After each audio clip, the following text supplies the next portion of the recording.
Good morning, my dear brothers and sisters. How are you today? Good? Very good. And good morning also to those who are following us online. It's a beautiful day, shining. The sun is shining, and we give thanks to the Lord for giving us this fine weather. This morning, based on the readings, I would like to give you 3 C's, letter C's, as points of reflection. Tatlong letrang C. The first letter C is correction. Correction. Or to be more precise, fraternal correction. And the gospel gives us, the Lord in the gospel gives us the way on how to correct one another.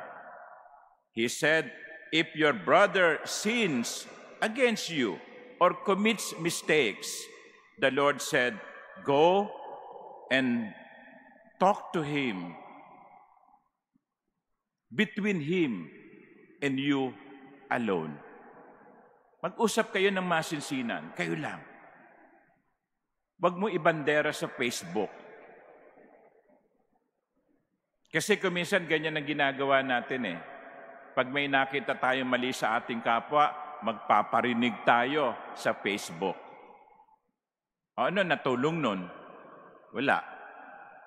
I always say this, pag may problema ka sa isang kapwa mo, kausapin mo, huwag niyong pag-usapan. Magkaiba yon. Yung kausapin, tatawagin mo siya, mag-usap kayo over cup of coffee, pero yung pag-uusapan ninyo, pagkukwentuhan ninyo, lalo na kung wala siya, nakatalikod siya, that doesn't help. So the Lord is giving us the way on how to correct one another. Go, first of all, to him or to her and talk to her or to him in private. If he does not listen, then take another person with you. Because sometimes when somebody or one person tells us something about ourselves, we don't immediately believe. Sinisiraan lang ako niyan eh. Naiinggit lang yan sa akin eh. Kaya sinabi niya sa akin yun. But if 2 or more people say the same thing, ay mag-isip ka na. Hindi na yun invento ng isang tao. It's a common experience. It's a common observation. So the Lord said, take 2 or 3 or take 2 or another person with you to talk to that person. But if he does not listen still, get father. Get a priest. Father, kausapin nga natin tong kaibigan ko. Nagwawala na eh, no? Naliligaw na eh. Don't immediately call the priest. Don't immediately call the father. Okay?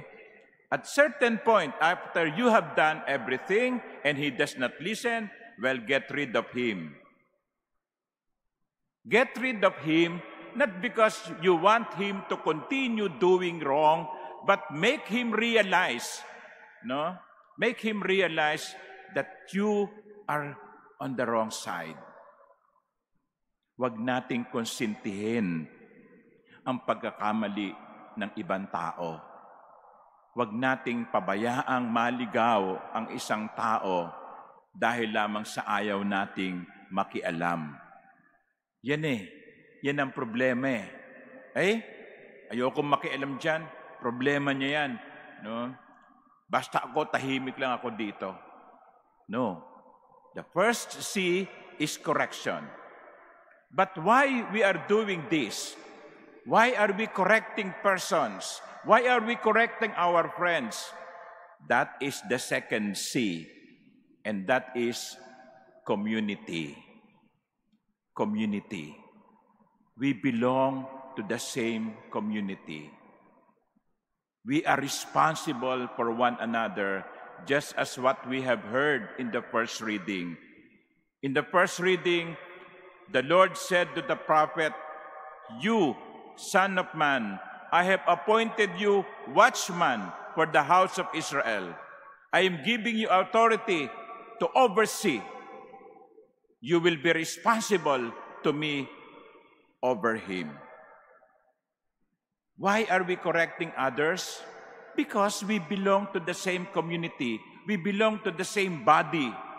Hindi ba may kasabihan tayo sa Tagalog, ang sakit ng kalingkingan ay damdam ng buong katawan. Pag sumakit ang ngipin nyo, sinong hindi nakakatulog? Yung ngipin? Hindi. Ikaw. Hindi ka makatulog dahil may isang ngiping masakit. Hindi ka makatulog at makakain dahil may isang ngiping masakit. Maliit na ngipin, pero pinahihirapan ang buong katawan. So, similarly, why do we need to correct one another?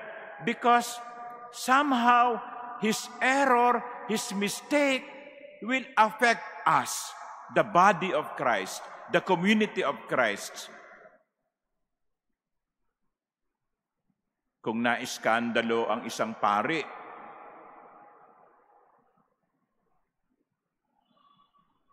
hindi ba't napapahiya ang buong simbahan? Kung mabalitaan ninyo ang isang paring na involved sa sexual scandal or sa financial scandal, hindi kayo ang gumawa, pero hindi ba't pati kayo nadadamay? Nakakahiya, napapahiya ang buong simbahan. Pero, hindi ba't kapag nagtatagumpay ang isa sa atin, ipinagmamalaki natin? Ang tagumpay ng isa ay tagumpay ng lahat.